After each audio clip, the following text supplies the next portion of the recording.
तो स्वागत है दोस्तों आप लोगों का the rising sun by rose milky में। हम लोग इंडियन पॉलिटी और कॉन्स्टिट्यूशन को कंटिन्यू किए हुए हैं। लोकसभा पे हम लोगों का डिस्कशन चल रहा था और पिछला जो लेक्चर था वहाँ पे हम लोगों ने परिसीमन से जुड़े हुए विभिन्न प्रावधानों को देखा। जम्मू कश्मीर का जो परिसीमन हो रहा है, जम्मू कश्मीर पुनर्गठन अधिनियम 2019 के आधार पे, उसको भी हम लोगों ने देख लिया। पूर्वोत्तर के जो 4 राज्य थे जहाँ पे परिसीमन नहीं हुआ था, हमने बताया था कि वहाँ पे सामाजिक सौहार्द बिगड़ने के डर से परिसीमन को रोक दिया गया था। 28 फरवरी 2002 को वहाँ पे जो है कि एक आदेश था वहाँ के परिसीमन को लेकर के, उस आदेश को जो है कि रोक दिया गया था केंद्र सरकार के द्वारा। अब पुनः अपने उस आदेश को केंद्र सरकार ने रद्द कर दिया है, जिससे कि अब नॉर्थ ईस्ट के 4 राज्यों में परिसीमन की प्रक्रियाएं पूरी की जाएंगी। और यह जो परिसीमन होगा नॉर्थ ईस्ट में, यह परिसीमन अधिनियम 2002 के आधार पर होगा। जबकि जम्मू कश्मीर में जो परिसीमन हो रहा है वो जम्मू कश्मीर पुनर्गठन अधिनियम के अनुसार 2019 के अनुसार वहाँ पे परिसीमन हो रहा है। और जम्मू कश्मीर में परिसीमन के बाद स्थितियाँ बदलेंगी, क्योंकि वहाँ पे विधानसभा सीटें बढ़ेंगी। बाकी के राज्यों में ऐसा प्रावधान नहीं है।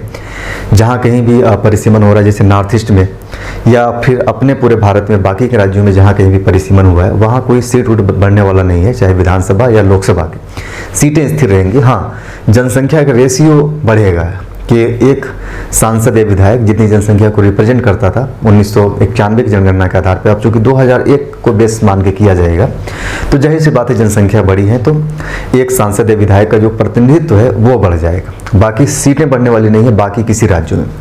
जम्मू कश्मीर के संदर्भ में है कि वहाँ पे लोकसभा की सीटें तो नहीं बढ़ेंगी, मैंने बताया था, क्योंकि लोकसभा का मामला फ्रीज है 2026 तक। और जम्मू कश्मीर में भी लोकसभा की सीटों का जो निर्धारण होता था वो भारतीय संविधान के अनुसार होता था, न कि जम्मू कश्मीर के संविधान के अनुसार।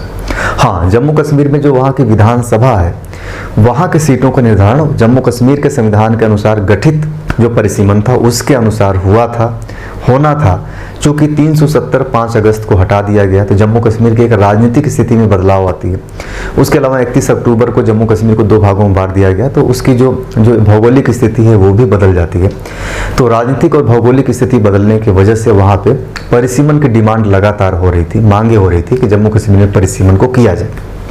और इसी उद्देश्य से जम्मू कश्मीर में परिसीमन अधिनियम लाए गए। जम्मू कश्मीर पुनर्गठन अधिनियम 2019 के तहत वहाँ पे परिसीमन आयोग का गठन कर दिया गया। और इस स्थिति मैंने बताया कि वहाँ पे जम्मू रीजन के लिए 7 सीटें बढ़ेंगी, कश्मीर रीजन के लिए सीटें नहीं बढ़ेंगी, 46 सीटें थी ऑलरेडी।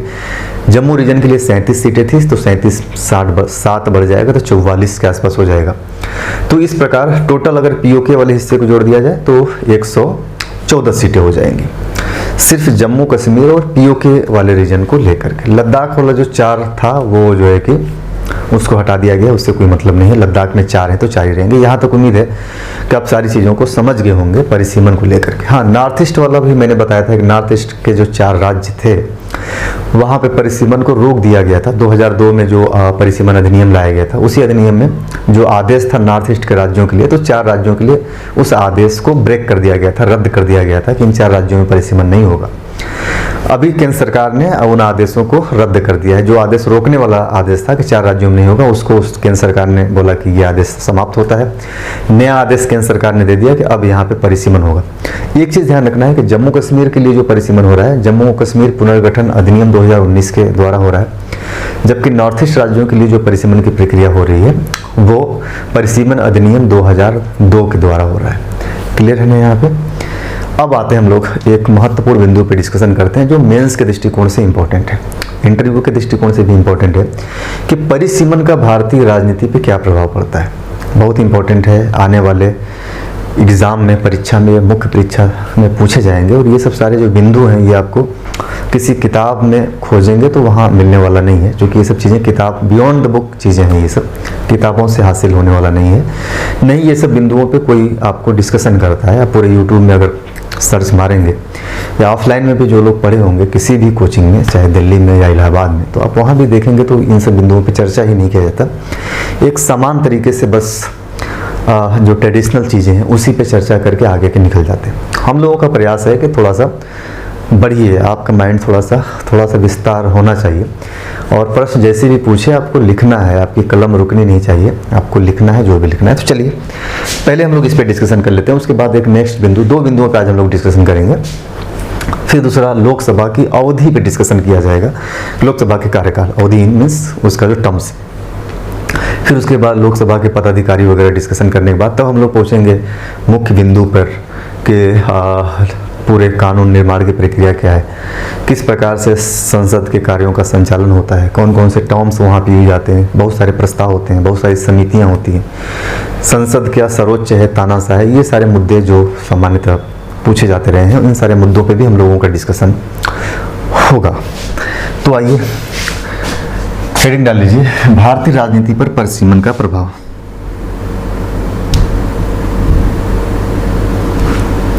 भारतीय राजनीति पर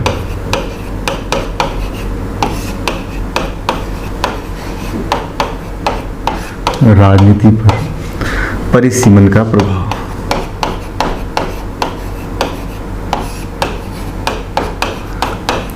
अगर इस प्रभाव को हम लोग देखें तो हम लोगों को दो भागों में प्रभाव को बांटना होगा।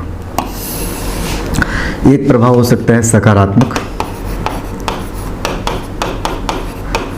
इसी उद्देश्य से लाया भी जाता है परिसीमन, और कुछ इसके नकारात्मक प्रभाव भी पड़ते हैं, उसको भी हम लोग देखेंगे क्या नकारात्मक प्रभाव पड़ता है। वेरी इंपॉर्टेंट है, ध्यान रखिएगा।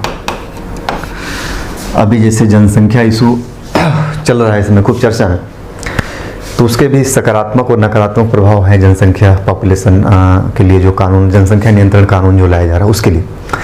तो वहाँ पे भी अभी मेरा इरादा है, आगे मैं लाऊंगा आप लोगों को वीडियोस बताऊंगा पूरा मेंस के दृष्टिकोण से कि जनसंख्या के क्या फ़ायदे जनसंख्या नियंत्रण कानून के क्या फ़ायदे हो सकते हैं, क्या नुकसान हो सकते हैं। और जब दोनों लोग एनालिसिस हम लोग करेंगे तो पाएंगे कि जनसंख्या नियंत्रण कानून के नुकसान ज़्यादा हैं, फ़ायदे कम है। और एक समय फिर से ऐसा आएगा कि हम लोग जनसंख्या नियंत्रण कानून के अपोजिट कानून लाएंगे कि ज़्यादा बच्चा पैदा करिए और ज़्यादा लाभ लीजिए। जैसा कि यूरोपीय कंट्रियों में कई सारे ऐसे देश हैं जहाँ पे एक बच्चे पैदा करने पर दंड होता है, वहाँ पे जो एक पनिशमेंट दिया जाता है जिसको बच्चे नहीं हैं या फिर जिसके पास सिर्फ एक ही बच्चे हैं, बल्कि उसे कहा जाता है कि आप मिनिमम 3 बच्चे पैदा करिए, उससे ज़्यादा पैदा करिए जितना पैदा कर सकते हैं मैक्सिमम, है ना, मिनिमम 3 आपके पास होना चाहिए। इसी प्रकार चाइना को आप लोगों को पता है कि चाइना में 1 चाइल्ड पॉलिसी लाया गया था, बहुत ही कड़ाई से लागू किया गया था चाइना में। लेकिन अब समय आ गया है कि चाइना ने 1 चाइल्ड पॉलिसी को समाप्त किया, 2 चाइल्ड पॉलिसी ला रहा है, उसके आगे भी कर रहा है कि आप बच्चों को पैदा करिए। तो क्या है ये पूरा इशूज़, इसमें कितने पॉलिटिकल प्रोपेगेंडा है, वो सारी चीज़ें हम लोग समझेंगे। जल्दी ही वीडियोस लाया जाएगा, उस पर चर्चा किया जाएगा। मेंस के दृष्टिकोण से इंपॉर्टेंट है, चूँकि हमारी वीडियो थोड़ा सा हट करके रहेगी, टू द पॉइंट एग्जाम को हिट करते हुए रहेगी, फालतू चीज़ों पर हम लोग डिस्कशन करना है नहीं। तो आगे भी थोड़ा सा समय मिले तो, टाइम नहीं मिल रहा है, अदरवाइज सारी चीज़ें तैयार है, बस समय का अभाव हो जा रहा है। तो सकारात्मक चीजें हम लोग देखते हैं। परिसीमन को आप लोग समझ गए होंगे, परिसीमन का माध्यम क्या होता है, लोगों को प्रतिनिधित्व प्रदान करना, वो भी उचित प्रतिनिधित्व प्रदान करना। इसका सीधा सा मतलब होता है कि जब हम किसी को उचित प्रतिनिधित्व प्रदान करने की बातें करते हैं तो उसका सीधा सा इशूज होता है कि हम लोकतंत्र के मूल्यों के अनुरूप, लोकतंत्र के आत्मा के अनुरूप हम चीज़ों को लेकर के चल रहे हैं। तो कि डेमोक्रेसी की जो वैल्यूज है, डेमोक्रेसी की जो आत्मा है, यही कहती है कि लोगों को प्रतिनिधित्व बराबर मिलना चाहिए, उचित प्रतिनिधित्व मिलना चाहिए, सही प्रतिनिधित्व मिलना चाहिए। और परिसीमन इसीलिए गठित किया जाता है कि जो लोग हैं, जो जनसंख्या बढ़ रही है, घट रही है, उनके प्रतिनिधित्व में इस प्रकार से कमी बेसी किया जाए ताकि लोगों को सही प्रतिनिधित्व मिले। तो सबसे पहला सकारात्मक प्रभाव तो ये हो जाएगा कि ये लोकतंत्र के आत्मा के अनुरूप होता है या लोकतंत्र के मूल्य या भावना के अनुरूप होता है परिसीमन। ध्यान रखिएगा। फर्स्ट पॉइंट, सकारात्मक पक्ष में आप लोग हेडिंग डाल देंगे सकारात्मक पक्ष, और इसमें लिखिए सकारात्मक पक्ष।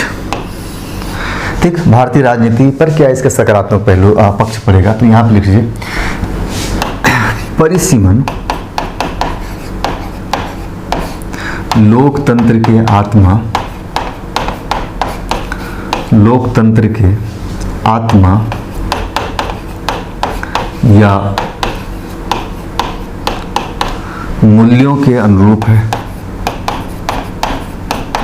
मूल्यों के अनुरूप है। मैंने बताया क्योंकि लोकतंत्र की ये डिमांड ही होती है कि एक जनता, बराबर जनता को प्रतिनिधित्व प्राप्त होता रहे। जब जनता की संख्या बढ़ रही है तो इसी प्रकार उनके रिप्रेजेंटेशन को भी बढ़ाना पड़ेगा कि जो उनके प्रतिनिधित्व हैं, जो प्रतिनिधि हैं, उनकी संख्या भी बढ़े।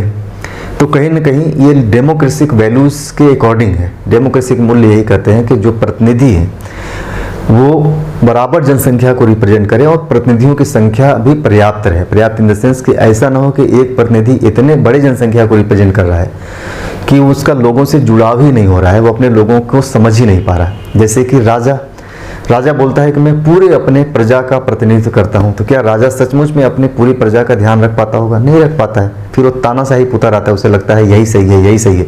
लेकिन जो प्रतिनिधि जुड़े होते हुए अपने क्षेत्र से, अपने क्षेत्र की जनता से, वो तानाशाही प्रवृत्ति के नहीं हो पाते, क्योंकि इन्हें पता है कि इन्हीं के वोट से हमें चुनाव जीतना है। तो इसलिए इनकी भावनाओं को, इनकी परिस्थितियों, स्थितियों को, इनकी ज़रूरतों को हमें पूरा करना होगा, देखना होगा कि इन्हें क्या ज़रूरत है, क्या ज़रूरत नहीं है। तो इसलिए यह माना जाता है कि परिसीमन आवश्यक हो जाता है, क्योंकि यह लोकतांत्रिक मूल्यों के अनुरूप है। इसका कारण मैंने बताया कि इसके माध्यम से प्रतिनिधियों की संख्या को निश्चित किया जाता है, जनसंख्या की वृद्धि या कमी होने पर उसको मैनेज किया जाता है। तो प्रतिनिधियों का एक अनुपात तय किया जाता है, क्योंकि इसके माध्यम से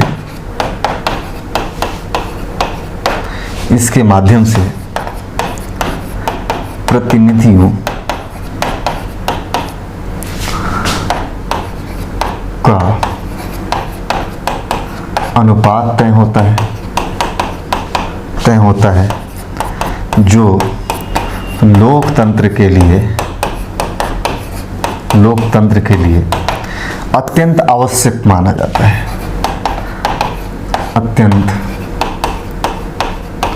आवश्यक माना जाता है।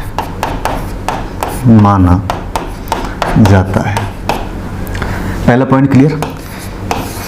अगर प्रतिनिधि होना तो फिर वो लोकतंत्र किसी मायने का नहीं रहेगा कि कोई यहाँ पर रिप्रेजेंटेटिव नहीं है हमारा, और हम बोले कि हम डेमोक्रेसी हैं, हमारे यहाँ लोकतांत्रिक व्यवस्था लागू है, तो वो फिर कोई मूल्य ही नहीं रहता, कोई मतलब ही नहीं रहता कि डेमोक्रेसी की बात करें और कोई प्रतिनिधि नहीं, जनता का कोई रिप्रेजेंटेटिव नहीं है जो है कि जा करके सरकार के सामने अपना पक्ष रख सके या जनता की बातों को रख सके। इसलिए लोकतंत्र में प्रतिनिधि इंपॉर्टेंट हो जाते हैं। अप्रत्यक्ष लोकतंत्र, क्योंकि मैंने बताया कि सामान्यतः दुनिया में अप्रत्यक्ष लोकतंत्र ही चल रहा है, क्योंकि जनसंख्या बड़ी है और प्रत्यक्ष शासन चलाना बड़ी मुश्किल है। तो ऐसी स्थिति में परिसीमन एक महत्वपूर्ण भूमिका निभाता है, प्रतिनिधियों को संख्या तय करता है, और यही प्रतिनिधि अपने क्षेत्र की जनता की भावनाओं को, अपने क्षेत्र की जनता की परिस्थितियों को देख करके जा करके विधानसभा में, लोकसभा में अपनी आवश्यकता के अनुरूप कानून की मांग करते हैं, इनके विकास के लिए फंड की मांग करते हैं, बजट की मांग करते हैं। तो इस वजह से देखा जाए तो ये जो परिसीमन है बहुत ही जरूरी है, इसे होना चाहिए। जब 2026 तक ब्रेक लगाया गया लोकसभा के जो है कि सदस्यों की संख्या में वृद्धि नहीं होगी, हालांकि यह जनसंख्या नीति के अकॉर्डिंग माना गया कि भारत के संदर्भ में यह सही है, लेकिन जब ओवरऑल हम लोग देखते हैं तो कहीं न कहीं 2026 तक ब्रेक लगाना, रोक लगाना, यह लोकतांत्रिक मूल्यों के विपरीत चला जाता है। क्योंकि डेमोक्रेसी मूल्य यही है कि जितनी जनसंख्या हो उसी हिसाब से उनको प्रतिनिधित्व भी मिलना चाहिए। अगर जनसंख्या बढ़ रही है तो जाहिर सी बात है कि उनको प्रतिनिधित्व प्राप्त होने चाहिए। अब ये अलग बात है कि उत्तर भारत की जनसंख्या बढ़ रही है तो उनको ज़्यादा प्रतिनिधित्व मिलना चाहिए, लोकतांत्रिक मूल्य है, क्योंकि लोकतंत्र में जनता ही केंद्र होता है, ध्यान रखिएगा। अब जनसंख्या बढ़ रही है तो उसको कोई क्या करेगा? जब हम लोकतंत्र की बात करते हैं तो लोकतंत्र के केंद्र में क्या होती है? जनता होती है। जनता यानी कि जनसंख्या, और इसी के बेस पे सभी राज्यों को प्रतिनिधित्व प्रदान किया गया, सभी राज्यों की भागीदारी तय की गई कि आपकी जनसंख्या ज़्यादा है तो आपकी भागीदारी ज़्यादा होगी, क्योंकि ये डेमोक्रेटिक वैल्यूज़ है यही कि हमारे पास जनसंख्या है तो हमें भागीदारी ज़्यादा मिलनी चाहिए। यही लोकतंत्र का मूल्य है। हम ये नहीं कह सकते कि किसी की जनसंख्या कम है तो उसे यदि कम भागीदारी मिल रही है तो आपको भी कम भागीदारी दिया जाएगा, ये हम नहीं कह सकते। अगर हम ऐसा करते हैं तो फिर ये तानाशाही प्रवृत्ति हो जाएगी, और तानाशाही प्रवृत्ति का मतलब हो जाएगा फिर डेमोक्रेटिक वैल्यूज जो है वो समाप्त हो जाएंगे। तो 1971 के सेंसस के बाद यह स्थिति स्पष्ट हो रही थी कि जनसंख्या तेजी से बढ़ रही है, तो माना गया कि ठीक है, हम किसी की प्रतिनिधित्व की संख्या न बढ़ाएंगे और न घटाएंगे, कम से कम यहाँ पे बैलेंस करेंगे कि यदि उत्तर भारतीय राज्यों की जनसंख्या बढ़ रही है तो हम उनका जो भागीदारी है लोकसभा में, उनका जो सीटें हैं उसको हम वृद्धि नहीं करेंगे, और यदि दक्षिण भारत के लोगों की जनसंख्या कम हो रही है तो हम उनके सीटों को कम नहीं करेंगे, कम से कम इस मामले में हम बराबरी का स्तर देंगे। लेकिन एक प्रयास करेंगे कि आने वाले कुछ वर्षों तक इस परिसीमन को रोक दिया जाए ताकि संख्या घटे और बढ़े न। हालांकि राज्य के अंदर तो परिसीमन हो ही रहा है कि एक सांसद कितने लोगों को चुनेगा, वो राज्य के अंदर होगा, उसके लिए 2001 के पॉपुलेशन को आधार माना गया। लेकिन यह संख्या जो रोका गया कि 543 ही रहेगी लोकसभा की सीटों की संख्या, यह भी कहीं ना कहीं लोकतांत्रिक मूल्यों के अनुरूप है, लेकिन भारतीय एस्पेक्ट में देखा जाए तो ये एक प्रकार से सही भी है, क्योंकि हम जनसंख्या नियंत्रण कार्यक्रम चला रहे हैं और जनसंख्या नियंत्रण कार्यक्रम के उद्देश्यों को प्राप्त करने के लिए जरूरी था कि हम इसे फ्रीज करें, रोक दें कि कुछ समय के लिए लोकसभा में जो प्रतिनिधित्व है वो प्रतिनिधित्व में कोई वृद्धि या कमी नहीं की जाएगी। हालांकि मैंने बताया कि लोकतांत्रिक मूल्य के अनुरूप यह कहीं न कहीं विपरीत में जाता है, लेकिन भारत की जो परिस्थितियां थी जनसंख्या नियंत्री या जनसंख्या नीति के कारण, जनसंख्या नियंत्रण पॉलिसी के कारण, तो उस वजह से माना गया कि ये काफ़ी हद तक सही है, ठीक है, इसे हम पूरी तरीके से गलत नहीं कह सकते, ठीक है ना। अब आइए दूसरे पॉइंट पे आते हैं हम।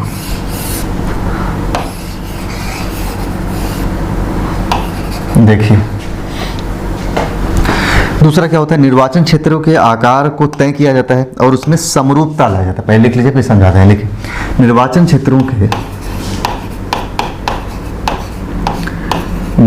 क्षेत्रों के आकार में हुए भारी अंतर को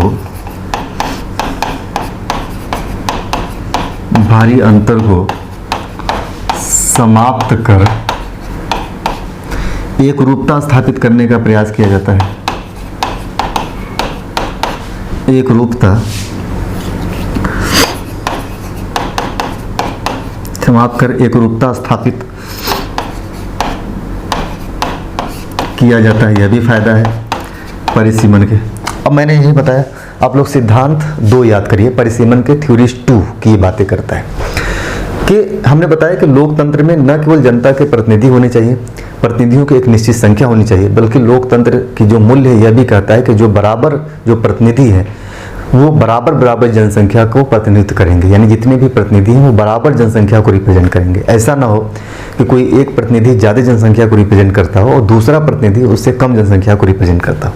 तो परिसीमन के माध्यम से हम इसमें भी एक रूपता लाने का प्रयास करते हैं, ताकि जनता के हर वर्ग या हर क्षेत्र की जो जनता है उसको इस बात का भरोसा हो कि जितनी जनसंख्या का प्रतिनिधित्व जो है कि हमारा प्रतिनिधि कर रहा है, ठीक उतनी ही जनसंख्या का प्रतिनिधित्व दूसरे क्षेत्र का प्रतिनिधि भी कर रहा है।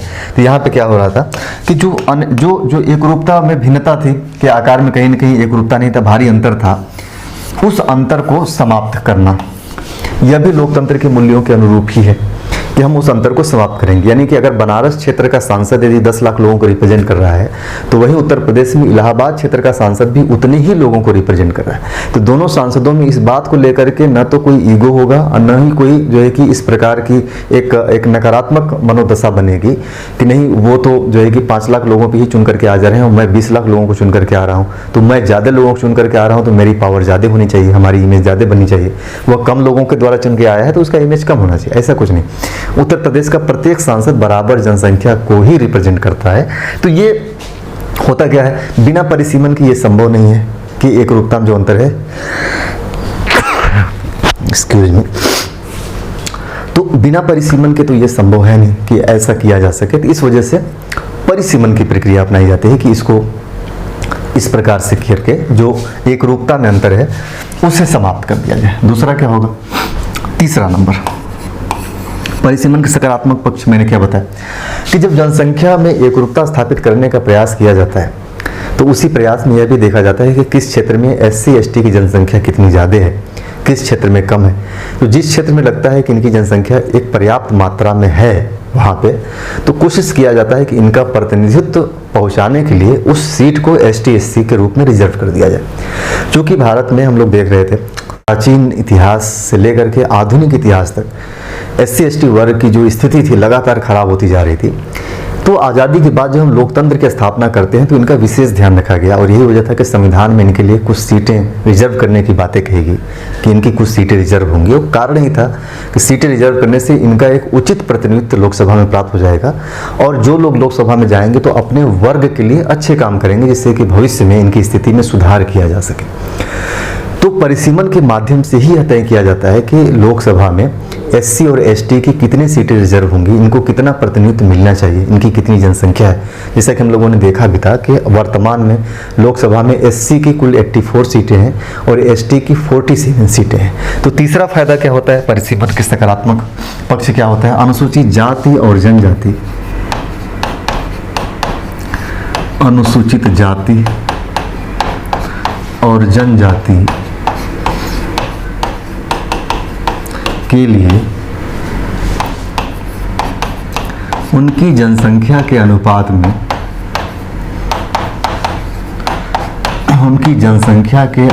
में सीटें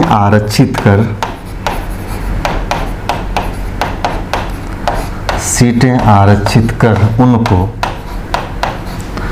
उचित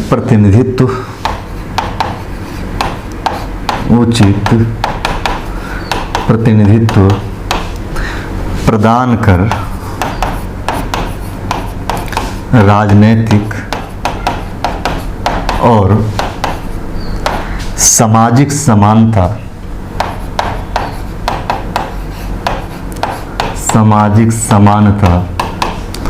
दूर करने का प्रयास।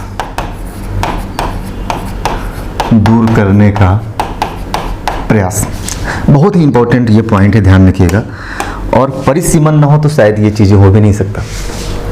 हमारे संविधान में आर्थिक, राजनीतिक और सामाजिक समानता की बातें की गई है और ये हर लेवल पे बातें की गई कि सभी के साथ समान व्यवहार किया जाएगा, चाहे वो इकोनॉमिक क्षेत्र हो, चाहे वो पॉलिटिकल क्षेत्र हो।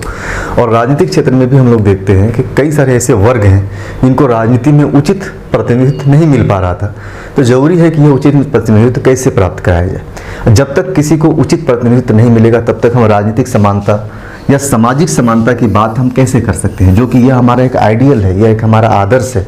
हमारे फंडामेंटल राइट का एक मोटो है कि भारत में सभी लोगों को सामाजिक और राजनीतिक रूप पे बराबर जो है कि अधिकार होना चाहिए, या उनको बराबर प्रतिनिधित्व देना चाहिए, एक बराबर समानता लाना चाहिए। और यह समानता बिना परिसीमन के शायद संभव नहीं था कि इन्हें अगर राजनीति में हमें अगर समान स्तर पर लाना है तो परिसीमन के माध्यम से इनको सीटें वो देनी चाहिए, रिजर्व देनी चाहिए। और इसका स्पष्ट तौर पे नज़र भी आता है कि आप देखेंगे कि जो एसटी और एससी वर्ग के लोग हैं, इन्हें जो टिकट दिया जाता है पॉलिटिकल पार्टियों के द्वारा, आप देखेंगे कि इनको वही टिकट दिया जाता है जो सीटें इनके लिए रिजर्व की गई। आप कहीं भी ऐसा नहीं देखे होंगे कि कोई जनरल सामान्य का सीट है, लोकसभा का संसदीय क्षेत्र है और वहाँ पे किसी एससी को टिकट दिया गया हो किसी पार्टी के द्वारा, कभी नहीं देखे होंगे। इससे कोई एग्जाम्पल नहीं मिलते। रेयर एंड रेयरेस्ट में शायद इक्का दुक्का एग्जाम्पल साउथ इंडिया में मिल जाए, लेकिन मुश्किल है, ऐसे एग्जाम्पल मिलते ही नहीं। इसका सीधा सा मतलब है कि यदि इनकी सीटें रिजर्व नहीं हो तो इनको टिकट भी ना दिया जाए, फिर इनका कोई प्रतिनिधित्व ही नहीं होगा लोकसभा में या विधानसभाओं में। और यही वजह है कि इनके लिए सीट रिजर्व की गई, कि इनके एक सीट रिजर्व किया जाए ताकि लोग मजबूरी में ही सही कम से कम देंगे टिकट, और वहाँ से जो भी व्यक्ति चुन करके आएगा, चाहे किसी भी पार्टी के चुन करके आएगा, वो रहेगा इसी वर्ग का रहेगा, एसटी या एससी वर्ग का रहेगा। कारण यही था कि हम जो मध्यकालीन इतिहास जो है कि आधुनिक इतिहास और प्राचीन इतिहास में जो चीज़ें हम लोगों ने देखा, जैसे मॉडर्न हिस्ट्री में भी हम लोगों ने पढ़ा था कि कितनी स्थिति खराब थी इनकी, और स्थिति दिन पर दिन खराब होती चली गई। प्राचीन इतिहास के बाद से स्थिति इनकी लगातार डाउन होती चली गई, और आधुनिक काल में आने के बाद भी हम लोग देख रहे थे कि इनकी स्थिति इतनी खराब थी कि ये अछूत एक प्रकार से हो गए थे, कोई इनको छूता नहीं था। तो सोचिए कि उनके साथ बैठ करके खाना, उनको साथ अपने बराबर स्थिति में बैठाना, ये कितना बड़ा मतलब चैलेंजिंग काम था लोगों के लिए, कि शायद मुश्किल ही मतलब कि लगता था कि एकदम पूरी तरीके से नामुमकिन है कि इनको कभी ऐसी स्थिति प्राप्त होगी कि जब हम उन्हें अपने बराबरी के स्तर पर लाएंगे। लेकिन आज़ादी के बाद जब हम डेमोक्रेसी को अपनाते हैं, लोकतंत्र को अपनाते हैं, तब एक आशा की किरण जगती है कि अब वह समय आ गया है कि अब इनकी भी स्थिति में सुधार किया जाए। अभी तक जो लोग इन्हें अछूत मानते थे, अब इनके साथ कंधे से कंधा मिला करके चलेंगे। और कारण यही था कि डेमोक्रेसी में जो वैल्यूज, जो शक्ति होती है, वो जनता के पास होती है, और यह भी एक लोकतंत्र के भारत की एक जनता है।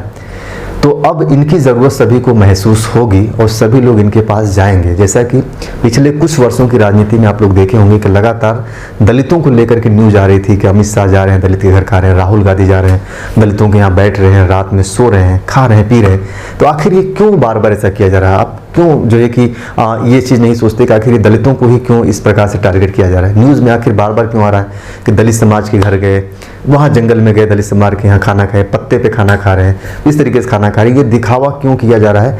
क्योंकि कहीं न कहीं जो दलित वर्ग है उनकी वोटों को अपने तरफ लाने का प्रयास किया जा रहा है, और ये दिखाया जा रहा है कि हम अब इस गैप को नहीं मानते, हम छुआछूत को नहीं मानते, हम ऊंच नीच को नहीं मानते, हम सभी के साथ बराबर का व्यवहार करते हैं, एक साथ बैठ कर खाते हैं। हालांकि इसमें भी कई सारे प्रोपेगेंडा सामने आए कि दलितों के घर खाया जा रहा है, तो दलित की झोपड़पट्टी में एसी लगाया गया है ले जा करके, चूंकि मंत्री साहब आ रहे हैं, जो बर्तन नजर आ रहे हैं सब नए नए बर्तन नजर आ रहे हैं। तो सीधा सा मतलब है कि कहीं ना कहीं हम यहाँ से तो अभी भी मानसिक रूप से विकलांग हैं। ये अलग चीज़ है कि हम एक प्रोपेगेंडा कर रहे हैं दिखावे के रूप में कि नहीं हम ये करते हैं, लेकिन मेंटली अभी मैं तैयार नहीं हुआ हूँ तो उनके साथ सचमुच में बैठ करके खाऊं। ध्यान रखिए, अभी भी एक बड़ा प्रॉब्लम है कि अभी भी बड़े बड़े लोग, आप स्पष्ट तौर पे देखते होंगे सोशल मीडिया पे कई सारे ऐसे फोटोज भी वायरल होती हैं जहां पे स्पष्ट नजर आता है कि ये सिर्फ प्रोपेगेंडा दिखावा किया जा रहा है, हकीकत कुछ और है। अब सोचिए कि झोपड़पट्टी में एसी लगाए, जाहिर से मतलब मंत्री साहब बिना एसी के नहीं रख सकते, उनके लिए एसी ला के लगा दिया गया और मंत्री साहब को जाते ही एसी निकाल के लेके चला गया। जितने भी बर्तन नजर आ रहे हैं, जो खाने वाले बर्तन है, वो सब नए नजर आ रहे हैं, चमचम चमकते हुए। तो इसका सीधा सा मतलब मंत्री साहब बुलाए होंगे नया बर्तन लेकर के आओ, इसके पुराने बर्तन में हम नहीं खाएंगे। मज़ा तो तब है जब उसी के पुराने बर्तन में हम खाएं बैठ करके, और उसके साथ बैठ करके एक ही प्लेट में खाएं और बोलें कि तुम अपने पुराने घर में, अपने पुराने बर्तन में अपने पसंद का पकवान बनाओ।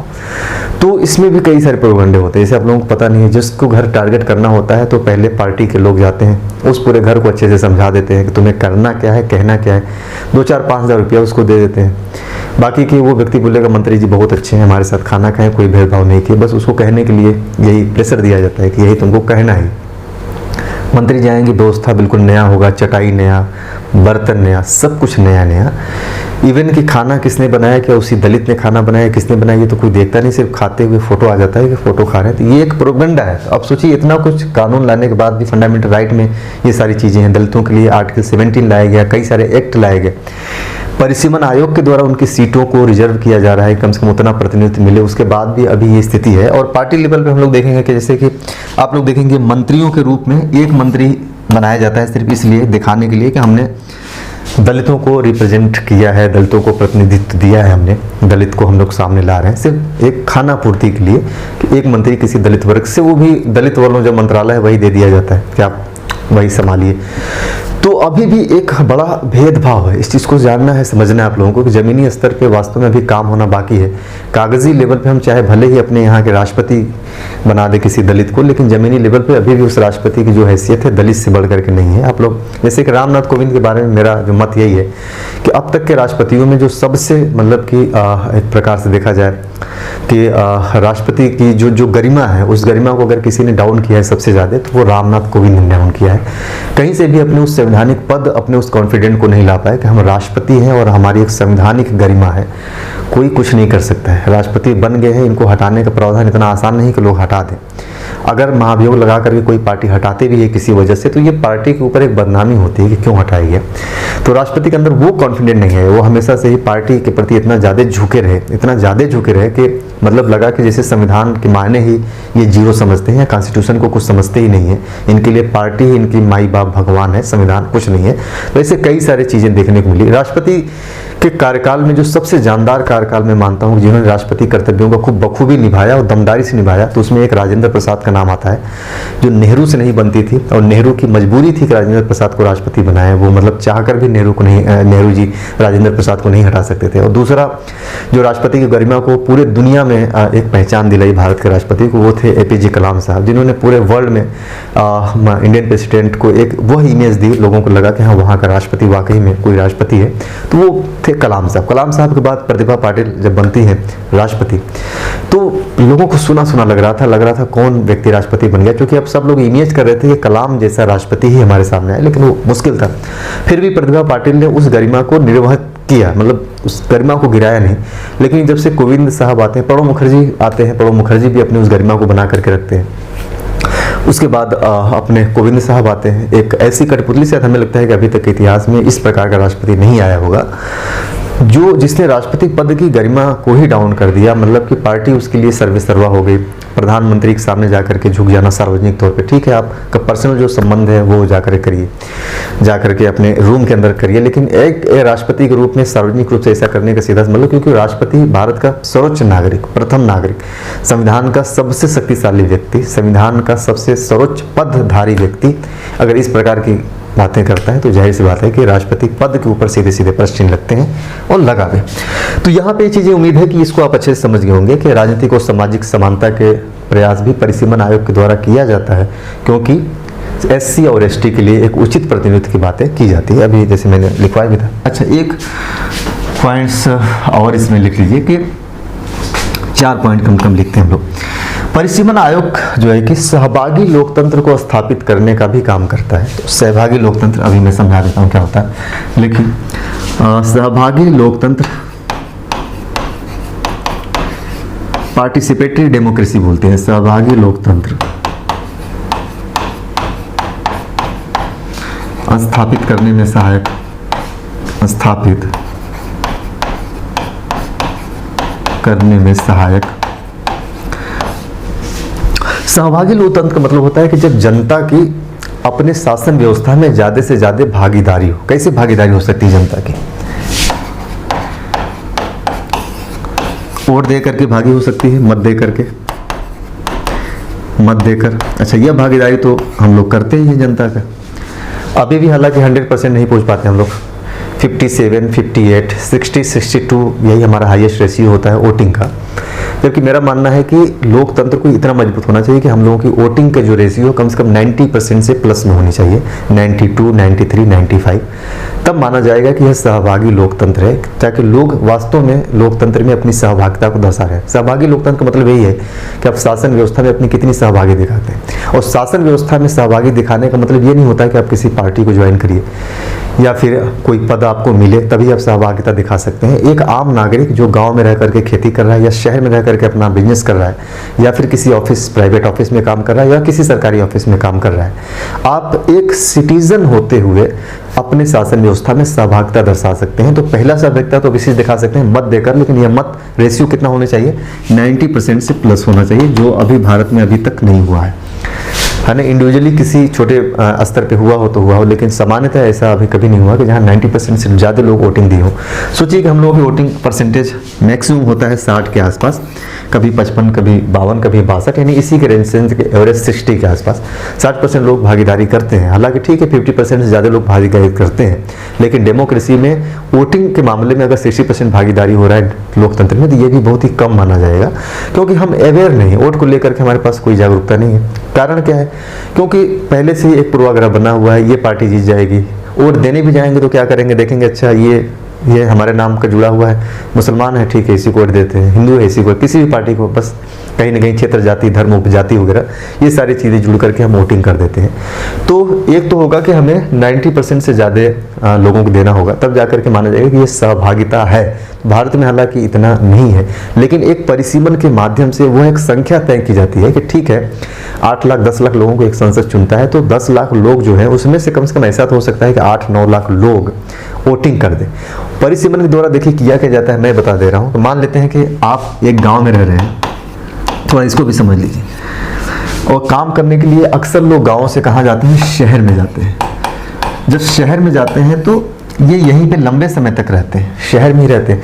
जब परिसीमन किया जाता है तो परिसीमन में यह काम किया जाता है, देखा जाता है शहर में इतने लोग रह रहे हैं, कितने लोगों का मतदाता पहचान पत्र नहीं बना है, तो यहाँ भी मतदाता पहचान पत्र बन जाता है, वोटर लिस्ट में नाम आ जाता है, ताकि ये जो लोग गाँव के जो शहर में रह रहे हैं यहीं पर वोट देते हैं।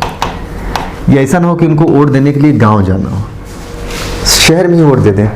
जब अपने पास वोट देंगे तो हमारा जो वोटिंग रेशियो है क्या होगा? बढ़ेगा, फिर ज़्यादा लोग वोट देंगे। अभी ये कम होने का एक रीज़न ये भी है कि कहीं ना कहीं जो लोग बाहर रह रहे हैं वो सोचते हैं कौन जाएगा गांव में सिर्फ वोट देने के लिए, हम 2000-5000 रुपये खर्चे करें वहीं पर।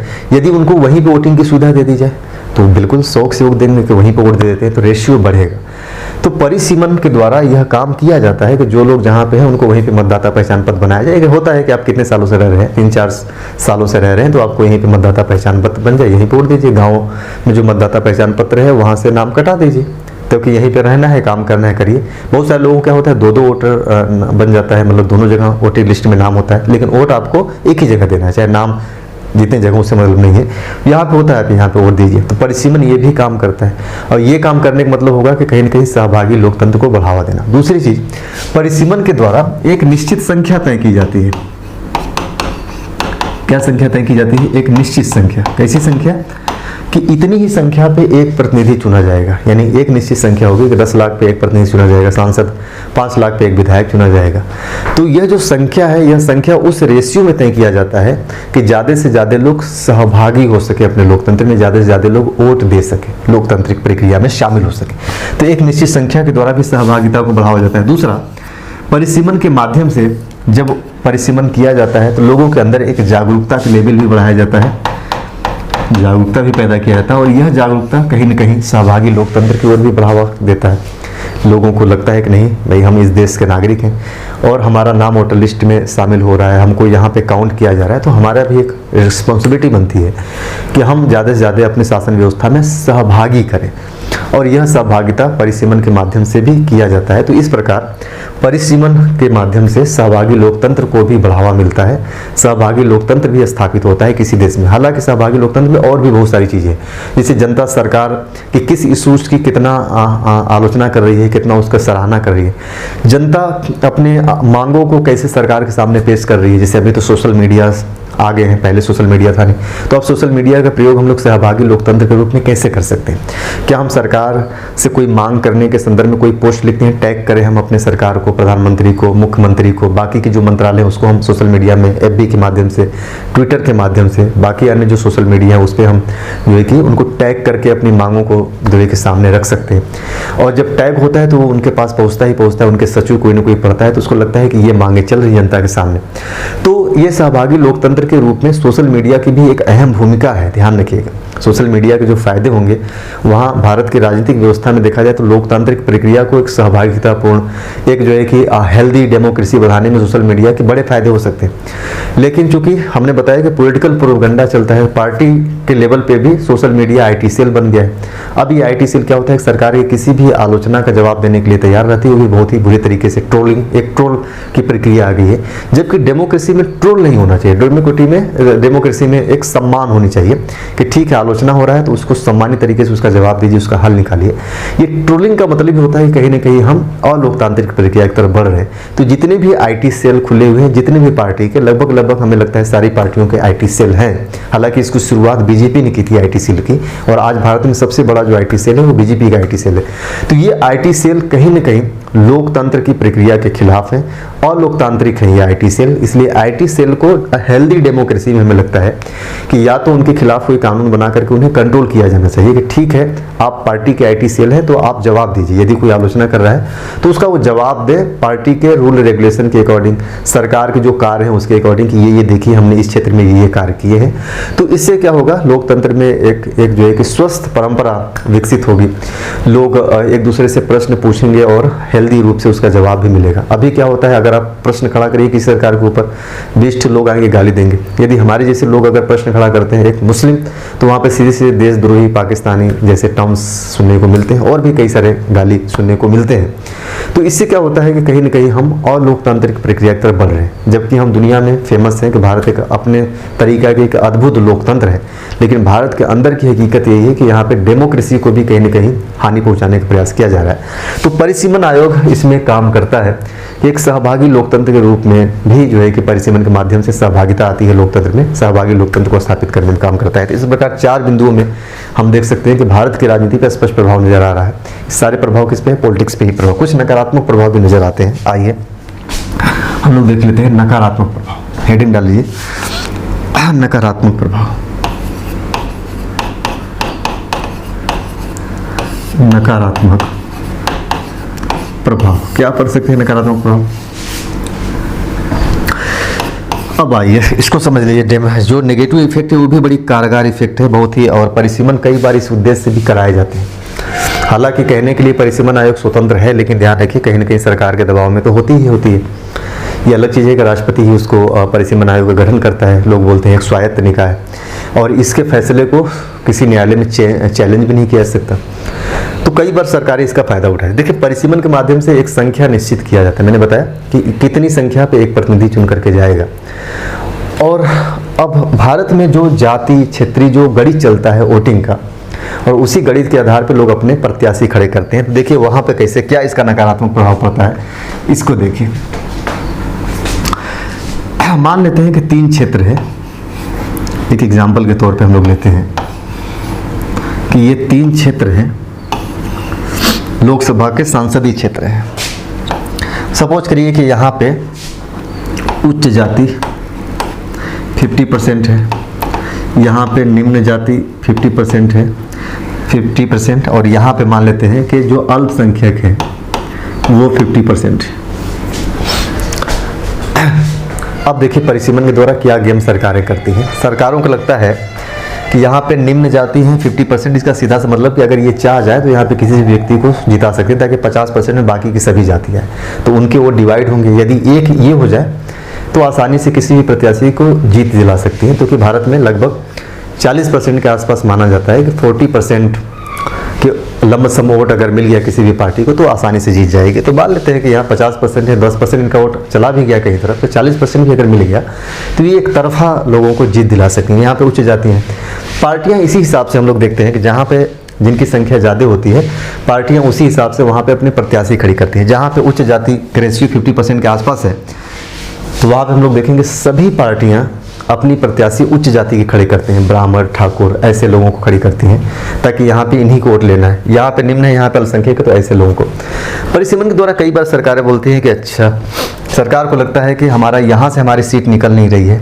निम्न जाति की यहाँ 50% है, तो नया परिसीमन जो होगा बोलेगा इसका जो है कि कुछ हिस्सा काट दिया जाए, 50%, इतना हिस्सा काट करके जो यहाँ 50% है इनको यहाँ पे 30% बना दिया जाए, 20% को काट करके किसी दूसरे क्षेत्र में मिला दिया जाए, यहाँ पे मिला दिया जाए।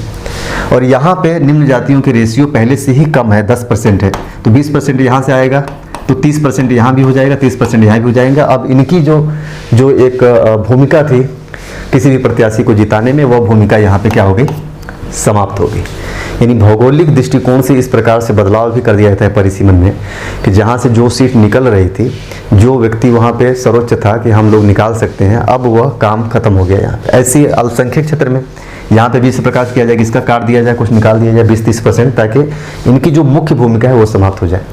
तो कई सरकारें इस प्रकार का काम भी अप्रत्यक्ष रूप से करवाती हैं कि यहाँ से ये सीटें हमारी नहीं निकल रही हैं काफ़ी दिनों से, या ये हमारे फेवर में नहीं है, जैसे कि मान लीजिए अल्पसंख्यक, माइनॉरिटीज या निम्न जाति के लोग, तो फिर सरकारें जो रहती हैं सत्ता में, उन्हें लगता है कि इसको इस प्रकार से करवा दिया जाए ताकि अब यहाँ से हमारा गुणागणित बन जाए। तो अभी तक यहाँ से हमारी सीटें नहीं निकल रही थी, तो अब यहाँ से हमारी सीटें निकलना शुरू हो जाए। तो परिसीमन का यह एक नेगेटिव इफेक्ट भी पड़ता है कि क्षेत्रीय और जाति समीकरण को बदल करके कहीं न कहीं किसी विशेष जाति या किसी विशेष क्षेत्र के लोगों को जो प्रतिनिधित्व मिलना चाहिए उसे हम रोक देते हैं। पता चलता है यहाँ से यह प्रत्याशी लगातार जीत रहा था, परिसीमन हुआ, परिसीमन हुआ, पता चला वह प्रत्याशी हार गया, क्योंकि जो पूरा गुणागणित था जिस वजह से उसने बैठाया था अपना गुणागणित कि हमें इतनी जाति, इतने % इस जाति से मिलेगा, इतने % इस जाति से मिलेगा, उस गुणागणित को ही समाप्त कर दिया गया और पता चला अब वह हार रहा है, कोई दूसरा व्यक्ति जीत रहा है। तो पहला पॉइंट लिखिए परिसीमन की जो है नकारात्मक पक्ष में कि भारत में मतदाता व्यवहार, मतदाता व्यवहार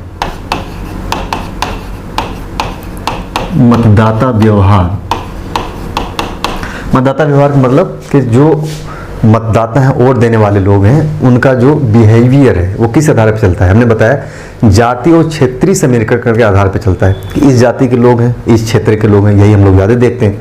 और मैंने बताया कि इसी का फायदा सरकारें उठाते हैं। जाति और क्षेत्रीय समीकरण को ही परिसीमन के द्वारा तोड़ दिया जाता है और तोड़ करके सरकार इसे बदलने का अपने अनुरूप प्रयास करती है कि यहाँ से हमारी सीटें नहीं निकल रही थी, चाहे यहाँ पे इस जाति के लोग ज़्यादा हैं तो इसको बदल दिया जाए, इसको बदल के ऐसा कर दिया जाए कि यहाँ से जो सीटें निकल रही थी वो ना निकले, अब हमारी सीटें निकलने लगे। तो ऐसा प्रयास किया जाता है। ये परिसीमन का नकारात्मक प्रभाव। तो भारत में मतदाता व्यवहार जातीय और क्षेत्रीय आधार पर सर्वाधिक प्रभावित होता है,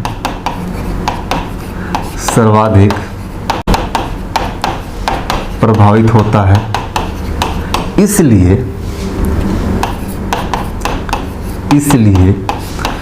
परिसीमन के द्वारा इस समीकरण को सरकार अपने अनुरूप बदलने का प्रयास करती है,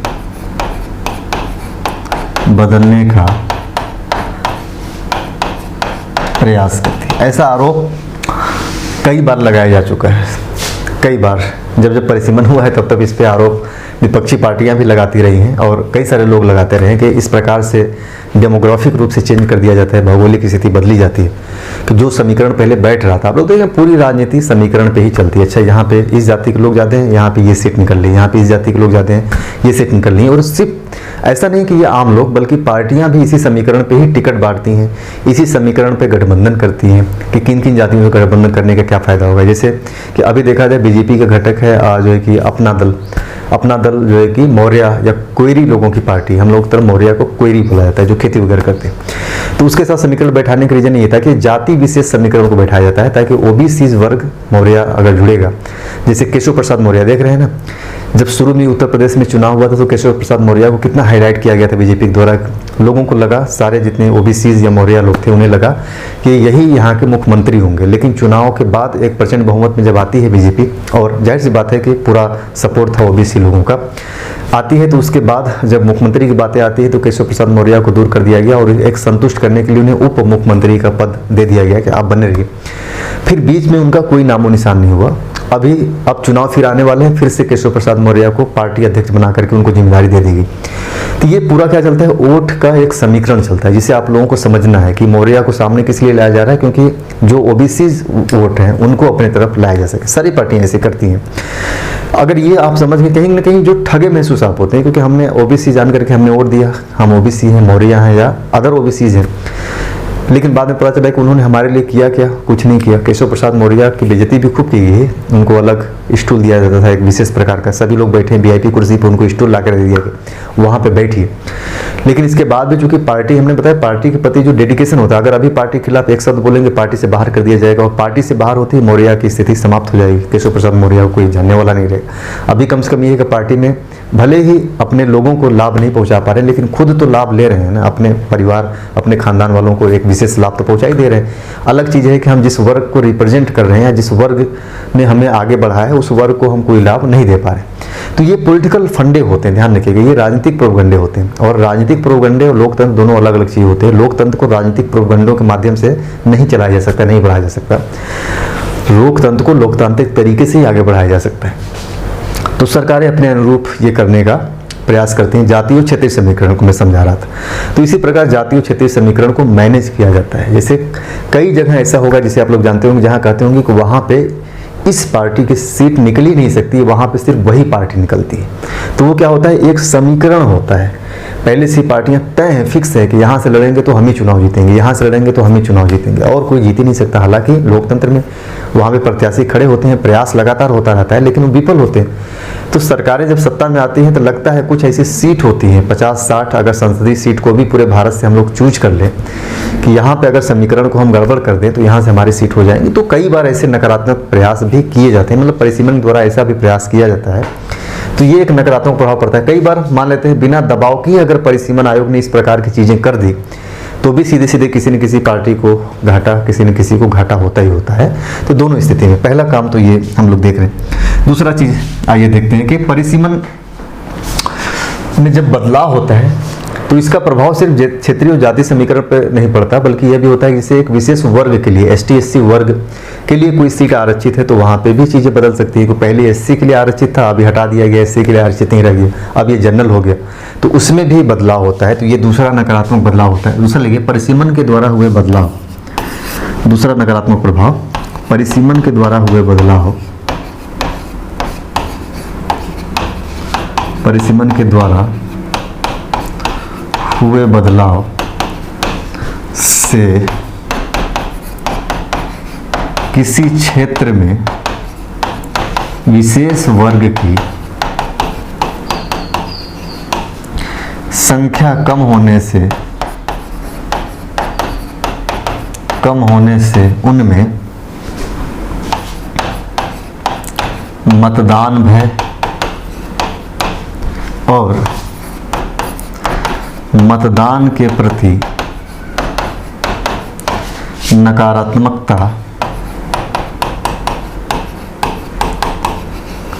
की भावना पैदा होती है। अब इसको समझ लीजिए, यहां क्या कहा जा रहा है। परिसीमन के द्वारा चीज़ें बदली, लगा कि अब तो संख्या हमारी कम हो गई। तो कोई वर्ग जिसे लग रहा है कि यहाँ पे अब हमारी संख्या पहले 50% थी, अब घट करके हम 10% हो गए, या पहले हम 30% थे, अब घट करके हम 10% हो गए। तो ऐसी स्थिति में वह वर्ग, उसे लगेगा कि अब कोई फायदा है नहीं, हम 10% किसी को चाहकर भी जिता नहीं सकते। तो कहीं ना कहीं लगेगा कि हमारे वोटिंग देने या न देने का कोई फायदा नहीं। इसे अभी भी गांव में आप लोग देखते होंगे या आपके आसपास बहुत सारे लोग मिलते होंगे, इसे बोले अरे कोई फर्क नहीं पड़ता, हम वोट दे चाहे न दे, कौन हमारे वोट से जीत जाएगा। तो यही चीज़ अगर उस पूरे वर्ग में ही आ जाए, एक विशेष वर्ग या विशेष जाति के जो लोग हैं जिन्हें लगा कि अब तो हमारी संख्या पहले 30% थी, हम अब 10% हो गए, तो अब तो हम कुछ भी नहीं कर सकते, तो उन्हें लगेगा वोट दे चाहे ना दे, तो बोलते हैं कोई दिक्कत नहीं, वोट ही नहीं देंगे। एकदम मतलब उदासीन हो जाते हैं, उनके अंदर एक नकारात्मकता हो जाती है। मतदान भय का मतलब है कि कहीं ना कहीं उनको लगता है कि अब कोई मतलब नहीं है, वोट तो हम देंगे फिर इसके बाद भी हमारा कोई प्रत्याशी जीतने वाला नहीं है, तो जीतेगा तो कोई और ही। तो एक भय होता है कि अब तो हम पूरी तरीके से यहाँ से हमारी कोई वैल्यूज नहीं रहेगी वोट की।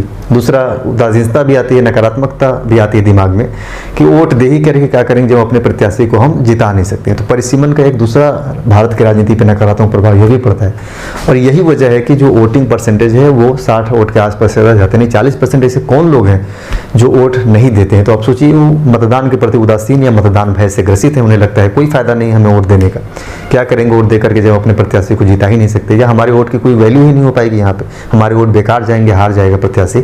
तो एक तो दूसरा प्रभाव ये हो। एक प्रभाव और हम लोग लिखते हैं कि परिसीमन जो है चाहे न चाहे जनसंख्या वृद्धि को भी प्रेरित करती है।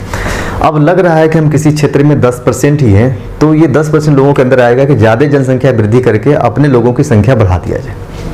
तो परिसीमन के द्वारा ये काम भी होता है कि जनसंख्या को वृद्धि को भी करती है कि अपनी संख्या बढ़ाया जाए, यहाँ पे अपना प्रत्याशी अपने पार्टी के लोग आएंगे तो हमें ज़्यादा प्रॉफिट होगा, ज़्यादा फायदा होगा। तो एक तीसरा नकारात्मक प्रभाव ये होता है कि परिसीमन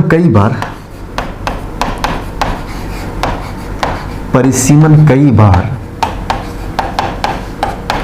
जनसंख्या वृद्धि को भी प्रेरित करती है, जनसंख्या वृद्धि को भी प्रेरित करती है। ठीक यही कारण है कि यहाँ पर लिख लीजिएगा, यही कारण है कि 2026 तक लोकसभा सीटों की वृद्धि पर रोक लगा दी गई। लोकसभा सीटों की वृद्धि पर रोक लगा दी गई, रोक लगा दी। इज दैट क्लियर यहाँ तक? तो ये इतना पॉइंट्स में हम लोगों ने देख लिए परिसीमन के सकारात्मक और नकारात्मक प्रभाव, भारत के राजनीति पे क्या प्रभाव पड़ता है। मेंस के पॉइंट ऑफ व्यू से बहुत ही इम्पोर्टेंट है, ये ध्यान रखिएगा। और इंटरव्यू में भी इस प्रकार के प्रश्न पूछे जाएंगे और आपको हमेशा तैयार रहना है। तो ये जो पूरा पॉइंट्स है बेसिकली ये मुख्य परीक्षा के दृष्टिकोण से वेरी इंपॉर्टेंट, और वो भी आईएएस के पर्पज से। तो आईएएस मेंस,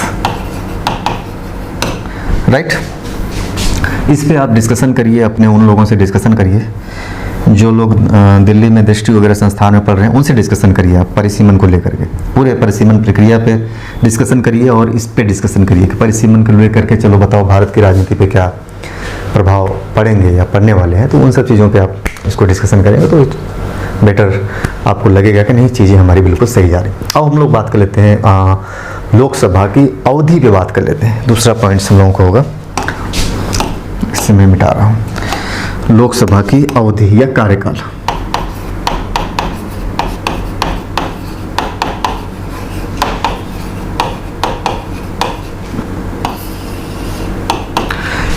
आप लोगों को याद है जब हम लोग राज्यसभा की अवधि के बारे में पढ़ रहा था तो मैंने बताया था, इसका उल्लेख किया गया अनुच्छेद 83 के क्लॉज 1 में राज्यसभा के संदर्भ में, और मैंने वहां पे भी शायद मुझे याद है कि मैंने बताया था कि क्लॉज 2 में लोकसभा की अवधि की बातें की गई, जहां पर राज्यसभा बोला गया कि राज्यसभा एक अस्थायी सदन है, इसके हर जो है कि 1/3 सदस्य हर दूसरे साल अपने सेवा से मुक्त हो जाएंगे। और मैंने समझाया भी था कि पहली जो राज्यसभा गठन हुआ था वो कैसे गठित हुआ था, उसके बाद से क्या क्या प्रक्रियाएं आगे कंटिन्यू बढ़ी। उम्मीद है वो सारी चीज़ें आप अच्छे तरीके से समझे होंगे।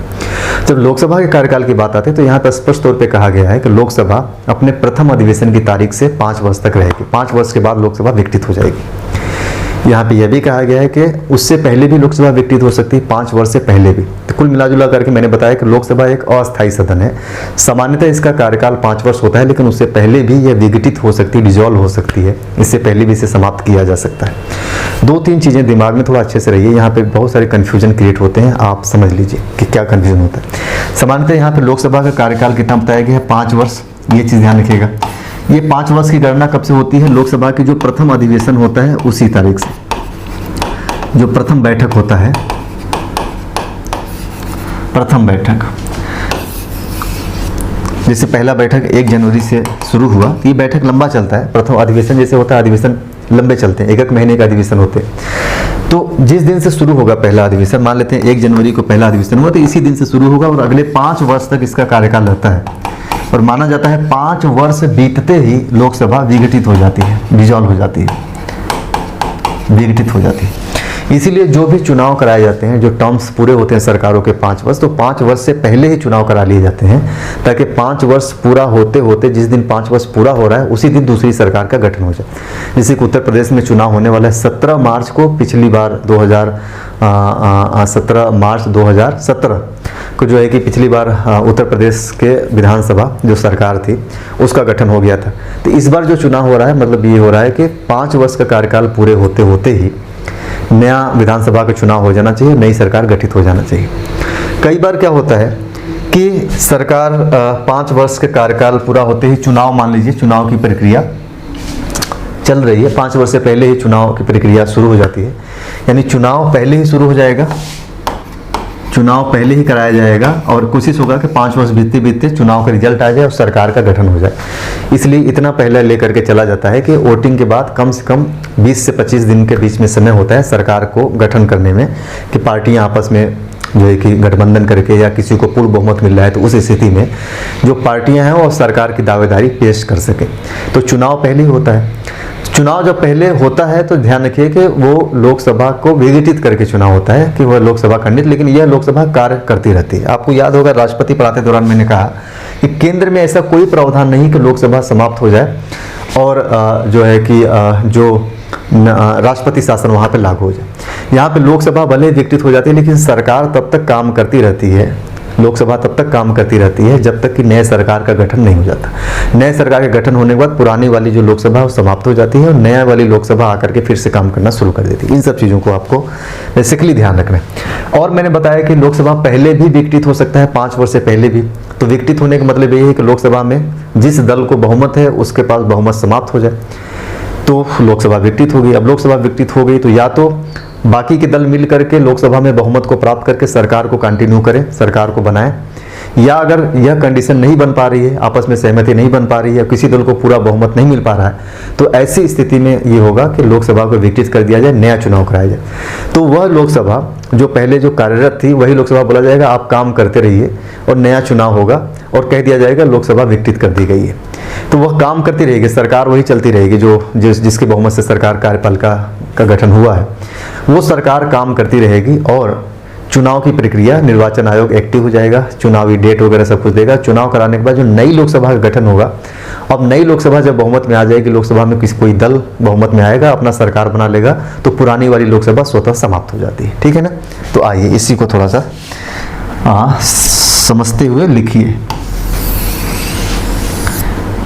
तो लोकसभा का कार्यकाल क्या होता है, अस्थायी होता है, इसीलिए बोलते हैं अस्थायी। सामान्यतः लोकसभा का कार्यकाल 5 वर्ष होता है, कहा गया है जो है कि अपने कॉन्स्टिट्यूशन के आर्टिकल 83(2) में। तो लिखिए संविधान के अनुच्छेद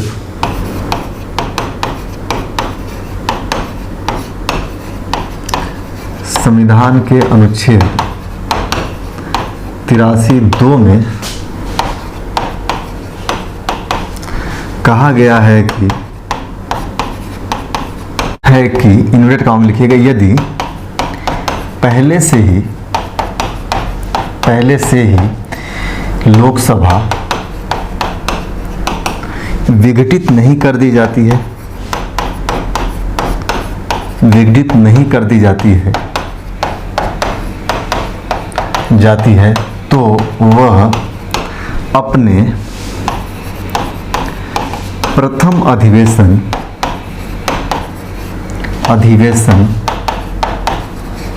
की तारीख से 5 वर्ष तक बनी रहेगी। 5 वर्ष तक बनी रहेगी। अब यहाँ पे 2-3 चीजें ध्यान रखिए।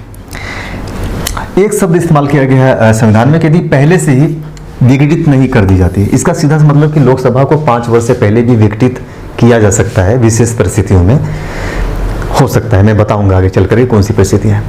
तो कुल मतलब निकल के आ गया कि लोकसभा एक अस्थायी सदन नहीं है, इसे विघटित किया जा सकता है। और सबसे जरूरी कि 5 वर्ष से पहले भी विघटित किया जा सकता है। यदि पहले विघटित नहीं हो पाता तो अपने प्रथम अधिवेशन से जो पहली तारीख होगी पहले अधिवेशन की, उससे लेकर के 5 वर्ष तक ये बनी रहेगी।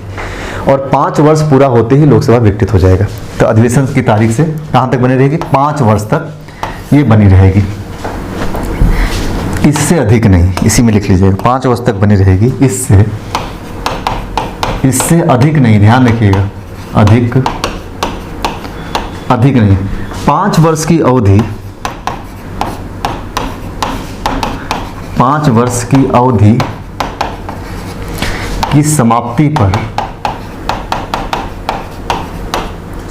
का परिणाम, ऐसे कहिए समाप्ति का परिणाम, अवधि की समाप्ति का परिणाम लोकसभा का विघटन होगा। परिणाम लोकसभा का विघटन होगा। ये तो कहा गया कॉन्स्टिट्यूशन में। इसका सीधा सा मतलब कि 5 वर्ष की अवधि बीत जाती है तो लोकसभा स्वतः विघटित हो जाएगी।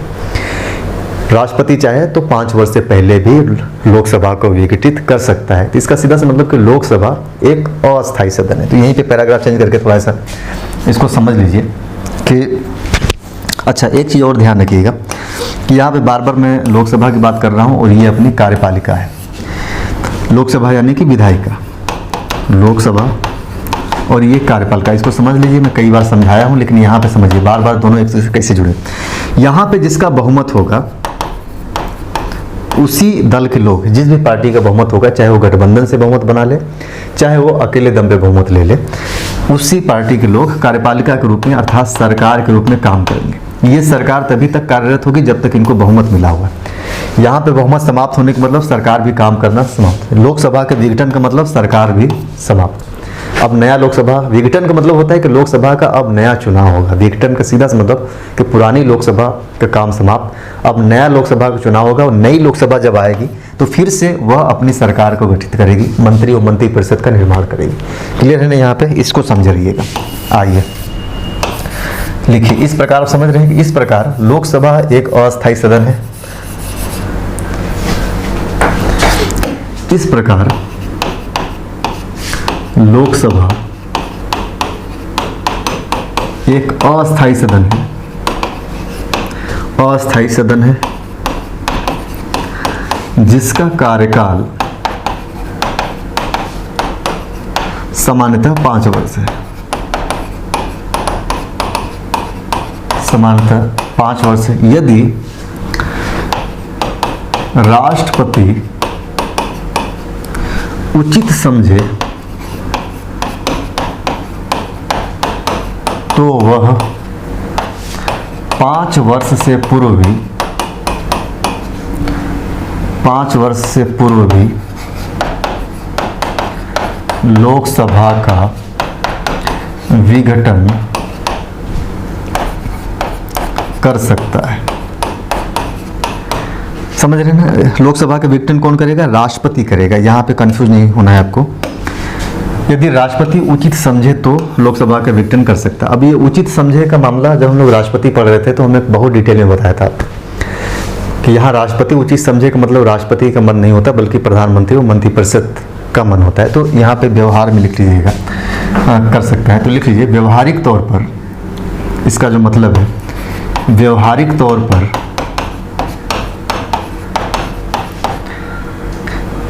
पीएम या मंत्रिपरिषद को यह अधिकार है,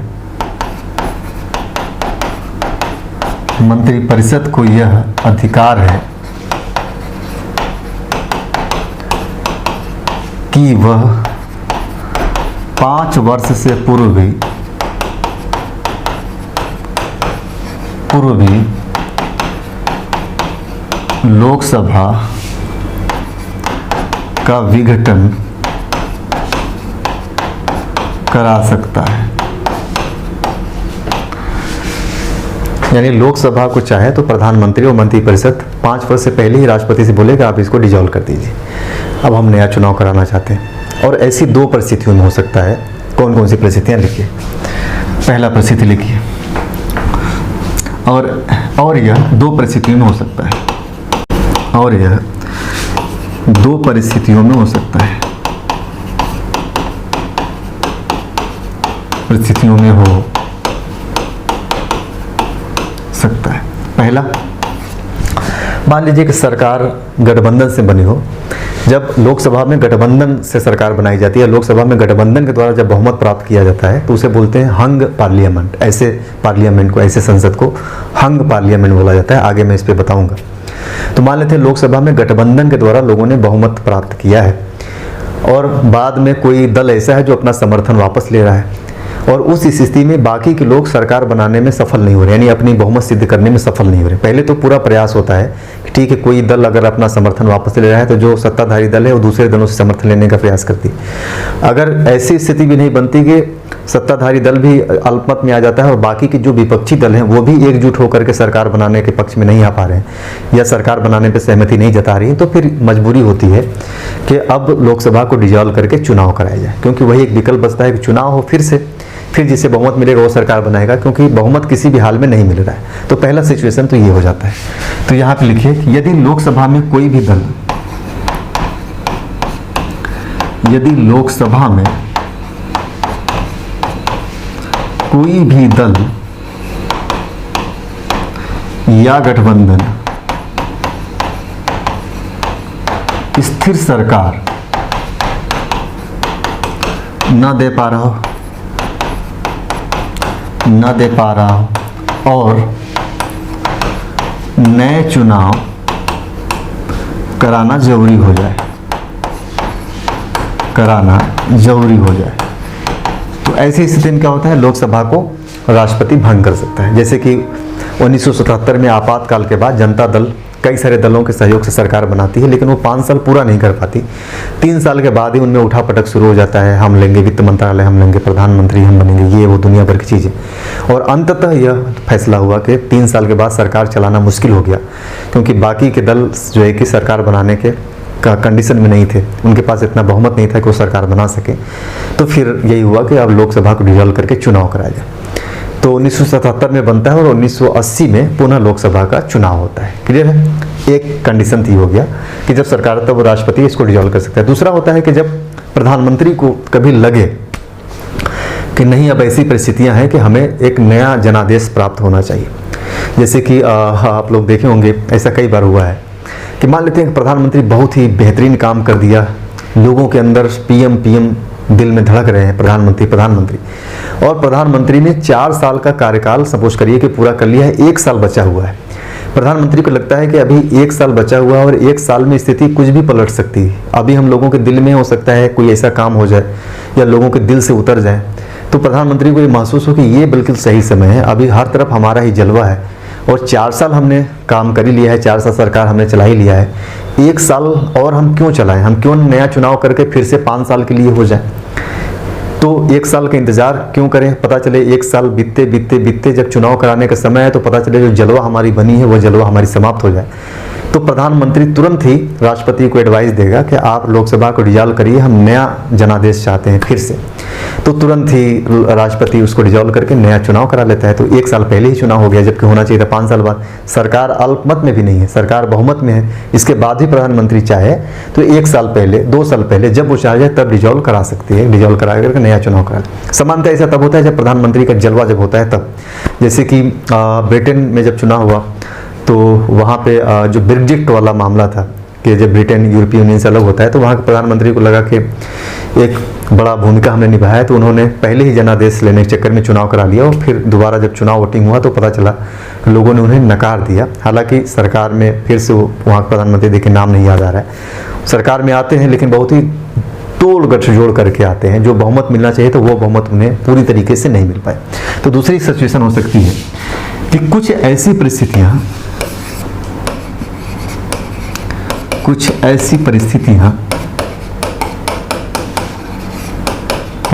बन जाए कि, देखिए मैं पीएम लिख रहा हूं लेकिन आप लोग इंग्लिश में नहीं लिखना है, आप लोगों को प्रधानमंत्री पूरा लिखना है कि पीएम को राष्ट्र से नया जनादेश लेने की जरूरत हो जाए, लेने की जरूरत महसूस हो। समझ रहे हैं ना? अब इसको समझ लीजिए, दूसरे तरीके से मैं समझा देता हूं इसको, एक एग्जाम्पल के थ्रू समझिए। मान लीजिए एक प्रधानमंत्री ने कोई ऐसा काम कर दिया जिससे प्रधानमंत्री को लगता है कि ये हमारी एक बिग अचीवमेंट है, और उसी अचीवमेंट पे जैसे शासन भी 3-4 साल कम से कम कर लिए हो। ऐसा नहीं कि एक ही साल के बाद, ऐसा नहीं होता है, क्योंकि जब 3 साल 4 साल हमारे बचे हुए थे, क्यों मैं जनादेश लूँ? जनादेश तो उस समय लेंगे जब हमारे पास 1 साल बचा हो और हमें पता हो कि नए जनादेश से 5 साल के लिए हम एक्सटेंड हो जाएंगे, तो ऐसा होता है। तो मान लीजिए प्रधानमंत्री ने कोई ऐसा काम कर दिया, उन्हें लगता है कि इस बात पे हम, जनादेश का मतलब ये होता है कि लोगों के सामने दिखा सकेंगे, देखिए हमारे काम से जनता कितनी खुश है। याद करिए 2014 और 2019 के चुनाव लोकसभा के भारत में। 2014 में मोदी जी ने बहुत उल्टा सीधा काम किए, जैसे कि नोटबंदी, जीएसटी वगैरह कई सारे इन्होंने काम किए। अब याद करिए कि उसके बाद 2019 का चुनाव होता है, फिर से नरेंद्र मोदी चुनाव में जो कि प्रधानमंत्री के रूप में आते हैं। तो प्रधानमंत्री के सामने, लोगों के सामने कहने के लिए एक पॉइंट मिल गया कि हमारे काम को जितना लोग आलोचना कर रहे थे, वास्तव में उसी का जनादेश हमें मिला है। जनता ने हमें फिर से खुल करके वोटिंग इसीलिए दिया है ताकि हमने इतने बेहतरीन काम किए। तो प्रधानमंत्री ने अपने उन कामों को जिसकी लोग आलोचना कर रहे थे, नोटबंदी से, जीएसटी से, इन सब चीज़ों से लोगों को परेशानी हुई, व्यापारी वर्ग खफा है, ये खफा है, तो उन्होंने बता दिया ये आलोचना झूठी आलोचना है, क्योंकि उन्हीं लोगों ने हमें फिर से जनादेश दिया, मैं फिर से प्रचंड बहुमत में आ गया, पहले से ज़्यादा बहुमत में आ गया। तो ये भी होता है, लेकिन ये कब होता है? जब चुनाव जब पहले करा लिए जाए तब, 5 साल पूरे होने पर। लेकिन उसके बाद भी होता है, अपने जनादेश को प्रूफ करने के लिए लोग कहते हैं कि देखिए जनादेश मिला। तो कई बार ऐसा हुआ है, भारत में भी हुआ है कि चुनाव पहले ही कराए गए हैं, जनादेश जब लग रहा था कि बहुत भयंकर है तो चुनाव पहले ही करा लिए जाते हैं। तो ऐसा भी हो गया है या हुआ है भारत में। तो इस प्रकार 2 स्थितियों में लोकसभा पहले विघटित हो सकता है। एक तो पहला बहुमत वाला, वो तो खूब हुआ है भारत में, 13 दिन की सरकार रही, 2 साल 1 साल की सरकारें बहुत अस्थिर थी। दूसरा भी हुआ है कि प्रधानमंत्री चाहे तो उससे पहले भी करा। एक चीज और, एक प्रावधान और परंतु जोड़ करके किया गया है, आर्टिकल 83 के क्लॉज 2 में ही परंतु जोड़ा गया। बोला गया कि जब आपातकाल लागू हो तो ऐसी स्थिति में लोकसभा के कार्यकाल को एक बार में 1 वर्ष के लिए बढ़ाया जा सकता है। एक बार में 1 वर्ष का मतलब कि आपातकाल लागू है तो 1 साल के लिए कार्यकाल बढ़ेगा, आपातकाल लागू है तो 1 साल पूरा हो गया तो फिर से कार्यकाल लागू है, लेकिन संसद विधि के द्वारा यह काम करेगी। हालांकि 42वें संशोधन के द्वारा जब आपातकाल लागू था तो उस समय संविधान में प्रावधान कर दिया गया था कि लोकसभा का कार्यकाल 5 वर्ष नहीं बल्कि 6 वर्ष परमानेंट कर दिया गया था। बाद में 44वें संशोधन के द्वारा उसे फिर से 5 वर्ष कर दिया गया, लेकिन अभी भी वो प्रावधान है कि यदि आपातकाल लागू होता है तो लोकसभा के कार्यकाल को 1 साल बढ़ाया जा सकता है 5 वर्ष, लेकिन एक बार में सिर्फ 1 साल के लिए बढ़ेगा। अगर फिर से 1 साल बढ़ाना है तो फिर शर्त वही है कि आपातकाल लागू हो तब 1 साल के लिए जाएगा कार्यकाल। और यह भी कहा गया है कि आपातकाल समाप्त होने के बाद किसी भी कीमत पर लोकसभा का कार्यकाल 6 माह से ज़्यादा नहीं होगा। यानी आपातकाल लागू था, 1 साल हमने बढ़ा दिया और आपातकाल समाप्त हो गया, तो समाप्ति के बाद जो लोकसभा का बढ़ा हुआ कार्यकाल है वो 6 महीने तक हो सकता है, उससे ज़्यादा नहीं हो सकता है। ये बातें परंतुक में जोड़ करके कह दी गई है। एक विशेष अपवादिक परिस्थिति है कि लोकसभा का कार्यकाल, जैसे प्रश्न अगर पूछे कि लोकसभा के कार्यकाल को कब 6 वर्ष किया जा सकता है, तो वो किया जा सकता है आपातकाल के दौरान किया जा सकता है। तो इसे बस लिख लीजिए, एक पैराग्राफ में लिख लीजिए। लिखिए विशिष्ट परिस्थितियों में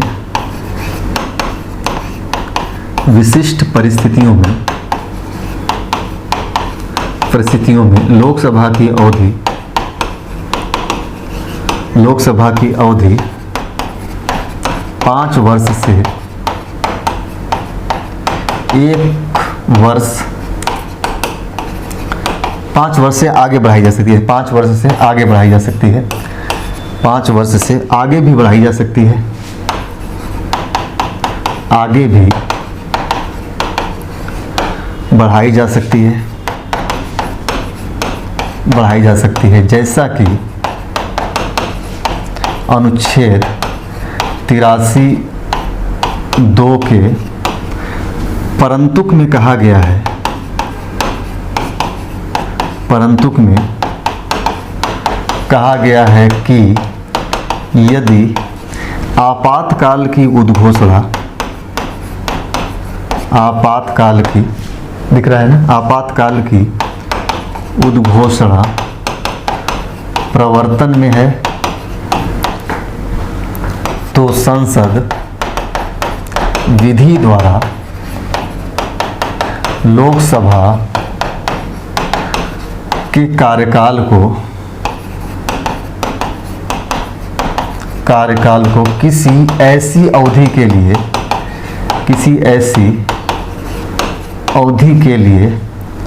लिए बढ़ा सकेगी जो एक बार में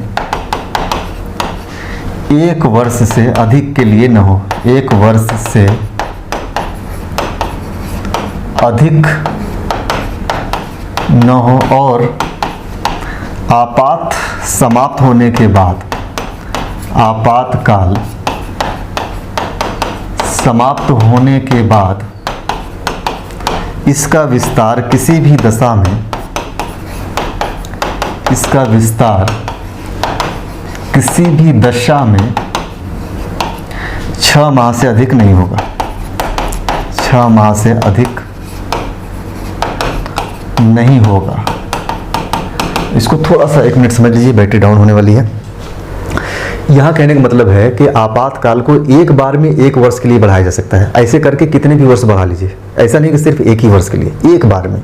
जब आपातकाल लागू है तब एक बार में 1 वर्ष के लिए लोकसभा बढ़ेगी। आपातकाल फिर भी लागू है तो फिर 1 वर्ष बढ़ा दिए, आपातकाल लागू है तो फिर भी 1 वर्ष बढ़ा दिए। ऐसे करते करते आप अनगिनत बार बढ़ा सकते हैं। लेकिन आपातकाल समाप्त होने के बाद किसी भी दशा में लोकसभा की अवधि 6 महीने के आगे नहीं बढ़ेगी। आपातकाल समाप्त हो गया, 1 वर्ष के लिए बढ़ाया गया तो 6 महीने के बाद फिर लोकसभा विघटित होगी, नया चुनाव होगा। 6 महीने से पहले ये चीज़ें समाप्त हो जाएंगी। तो अब हम लोग लोकसभा की यहाँ सारी चीज़ें समाप्त हो चुकी हैं। लोकसभा के पदाधिकारी वगैरह के बारे में डिस्कशन हम लोग करेंगे। अभी ढेर सारी चीज़ें बची हुई है। लोकसभा से जुड़ी हुई जो मुख्य बिंदु थे, लगभग सारी चीज़ें हम लोगों ने कर ली है। अभी बहुत सारी चीज़ें हैं, मतलब इसी में हम लोगों को पढ़ना है। इससे जुड़े हुए जो बाकी प्रधान संरचना वगैरह, अवधि वगैरह, ये समाप्त हो गया है। अब लोकसभा के पदाधिकारी और बाकी के अन्य चीज़ों पर हम लोग अध्ययन करेंगे।